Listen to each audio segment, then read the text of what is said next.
ಹೆಸರುಬೇಳೆ ಕೋಸಂಬರಿ ಮಾಡೋದು ಹೇಗೆ ಅಂತ ನೋಡೋಣ ಬನ್ನಿ. Hi hello welcome back to my channel. Hi friends, ಎಲ್ಲರೂ ಹೇಗಿದ್ದೀರಾ? ಐ ಹೋಪ್ ಎಲ್ಲರೂ ಚೆನ್ನಾಗಿದ್ದೀರಾ ಅಂದ್ಕೊತೀನಿ. ನಾನು ಚೆನ್ನಾಗಿದ್ದೀನಿ.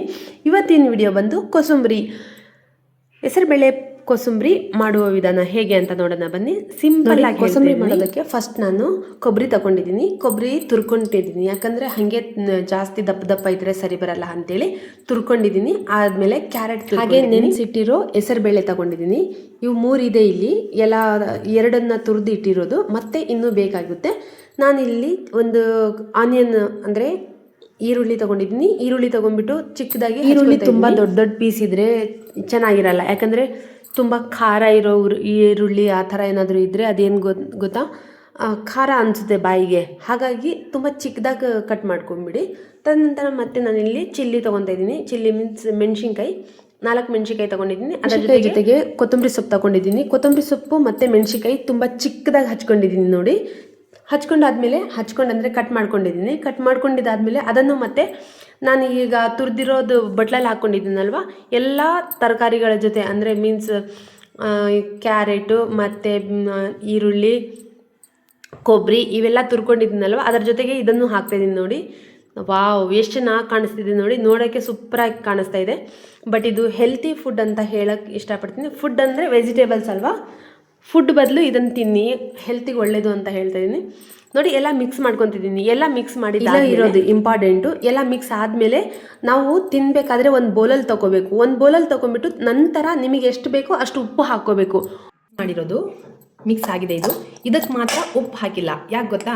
ಉಪ್ಪು ಹಾಕಿದರೆ ನೀರು ಬಿಟ್ಕೊಳ್ಳುತ್ತೆ. ಇದರಲ್ಲಿ ಇನ್ನು ಕುಕುಂಬರ್ ಹಾಕಬೇಕು. ಸೌತೆಕಾಯಿ ಹಾಕಿದರೆ ಇನ್ನೂ ಚೆನ್ನಾಗಿರುತ್ತೆ. ಸೌತೆಕಾಯಿ ಖಾಲಿ ಆಗಿತ್ತು, ಡೈಲಿ ಮಾಡ್ತೀನಲ್ವಾ, ಹಾಗಾಗಿ ಸೌತೆಕಾಯಿ ಇವತ್ತು ಶುಕ್ರವಾರ ಸೌತೆಕಾಯಿ ಖಾಲಿ ಆಗಿದೆ, ಹಾಗಾಗಿ ಇದರಲ್ಲಿ ಸೌತೆಕಾಯಿ ಇಲ್ಲ. ಸೌತೆಕಾಯಿನೂ ನೀರು ಬಿಟ್ಕೊಳ್ಳುತ್ತೆ. ಬಟ್ ಇದರಲ್ಲಿ ಸೌತೆಕಾಯಿ ಹಾಕಿ ಉಪ್ಪು ಹಾಕಿದರೆ ಬೇಗ ನೀರು ಬಿಟ್ಕೊಳ್ಳುತ್ತೆ. ಹಾಗಾಗಿ ಇದನ್ನು ಯಾವಾಗ ತಿಂತೀರೋ ಆವಾಗ ಈ ಥರ ಒಂದು ಚಿಕ್ಕ ಬೋಲಲ್ಲಿ ಹಾಕೊಂಡ್ಬಿಟ್ಟು ಇದರಲ್ಲಿ ನೀವು ತಿನ್ನೋ ಕೋಸಂಬರಿಯಲ್ಲಿ ಮಾತ್ರ ಉಪ್ಪು ಹಾಕ್ಕೋಬೇಕು. ಉಪ್ಪು ಹಾಕ್ಕೊಂಡು ಮಿಕ್ಸ್ ಮಾಡ್ಕೊಳ್ಳಿ. ಊಟದ ಮೇಲಾಗಲಿ ಹೆಂಗಾದರೂ ತಿನ್ನಿ ನೀವು.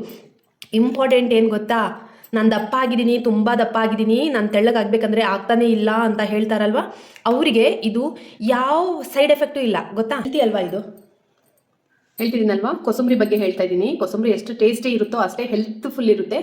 ಹೆಲ್ತಿ ಏನು ಬೇಕೋ ಅದನ್ನು ಮಾತ್ರ ಕೊಡುತ್ತೆ ಇದು. ಏನಂತಂದರೆ ತುಂಬ ಹಸಿವಾದಾಗ ಏನು ಮಾಡಬೇಕು ಗೊತ್ತಾ, ನಾವು ಸ್ವಲ್ಪ ಊಟ ಮಾಡ್ತೀವಿ, ಅಯ್ಯೋ ನಾನು ದಪ್ಪ ಆಗಿಬಿಟ್ಟೆ, ನಾನು ತುಂಬ ದಪ್ಪ ಆಗಿಬಿಟ್ಟೆ, ಏನಪ್ಪ ಮಾಡೋದು ಅಂತೇಳಿ ಅನ್ಕೊಂತೀವಲ್ವ, ಅವರಿಗೆ ತುಂಬ ಒಳ್ಳೆ ಈ ಥರ ಮಾಡ್ಕೊಂಡು ತಿನ್ನಿ. ಮನೆಯಲ್ಲಾಗಿರಲಿ ಬೇರೆ ಕಡೆ ಹೋದ್ರೂ ಪರವಾಗಿಲ್ಲ, ಬಾಕ್ಸಲ್ಲಿ ಹಾಕೊಂಡು ಹೋಗಿ. ನಾನು ಸ್ಕೂಲಿಗೆ ಹೋಗ್ತಿರ್ಬೇಕಾದ್ರೆ 70 to 80 kgs ಇದ್ದೆ ನಾನು. ಆವಾಗ ಊಟ ಬಾಕ್ಸಲ್ಲಿ ಇಷ್ಟು ಕಟ್ಕೊಂಡು ಹೋದರೆ ಇದು ಫುಲ್ ಹಾಫ್ ಬಾಕ್ಸ್ ಇಷ್ಟು ಇರ್ತಿತ್ತು. 2-3 ಸಲ ಇದನ್ನೇ ತಿಂತಿದ್ದೆ. ಸ್ನ್ಯಾಕ್ಸ್ ಟೈಮಲ್ಲೂ ಇದನ್ನೇ ತಿಂತಿದ್ದೆ, ಮತ್ತು ಊಟ ಟೈಮಲ್ಲೂ ಇದನ್ನೇ ತಿಂತಿದ್ದೆ. ಎಷ್ಟು ಬೇಗ ವೆಯ್ಟ್ ಲಾಸ್ ಆದೆ ನೀನು ಅಂತ ಹೇಳೋರು ನನಗೆ. ಅಂದರೆ ಇದು ತುಂಬ ಹೆಲ್ತ್ಫುಲ್ಲು ಅಂತ ಹೇಳ್ತೀನಿ, ಒಳ್ಳೆ ಎನರ್ಜಿ ಫುಡ್ ಅಂತಲೇ ಹೇಳ್ತೀನಿ.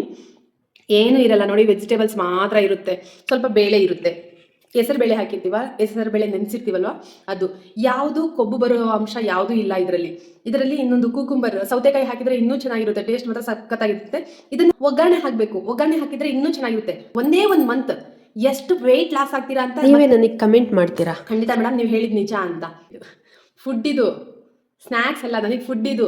ಯಾವಾಗ ಬೇಕೋ ಆವಾಗ ತಿಂತಾ ಇರ್ತೀನಿ. ಇಷ್ಟು ಬೌಲ್ ಹಾಕ್ಕೊಳ್ಳೋದು, ತಿಂತಾ ಇರೋದು, ಏನು ಕೆಲಸ ಮಾಡಬೇಕು, ಬಯಲು ಹಾಕ್ಕೊಳ್ಳೋದು, ಕೆಲಸ ಮಾಡ್ತಿರೋದು. ಮನೆಯಲ್ಲಿದ್ದರೆ ಸ್ಕೂಲಿಗೆ ಹೋಗ್ತಿದ್ನಲ್ಲ, ಆವಾಗ ಮಕ್ಕಳಿಗೆಲ್ಲ ಸ್ನ್ಯಾಕ್ಸ್ ಟೈಮು, ಸಬ್ಜೆಕ್ಟಿಗೆ ಒಂದ್ಸಲ 1 ಗಂಟೆ 45 ನಿಮಿಷಕ್ಕೆ ಒಂದೊಂದ್ಸಲ ನಾವು ಚೇಂಜ್ ಆಗ್ತೀವಲ್ಲ, ಅದರಲ್ಲಿ ಎಲ್ಲ ಬಿಡಬೇಕಲ್ವಾ, ಫ್ರೀ ಟೈಮ್ ಬಿಡಬೇಕಲ್ಲ, ಹಾಗಾಗಿ.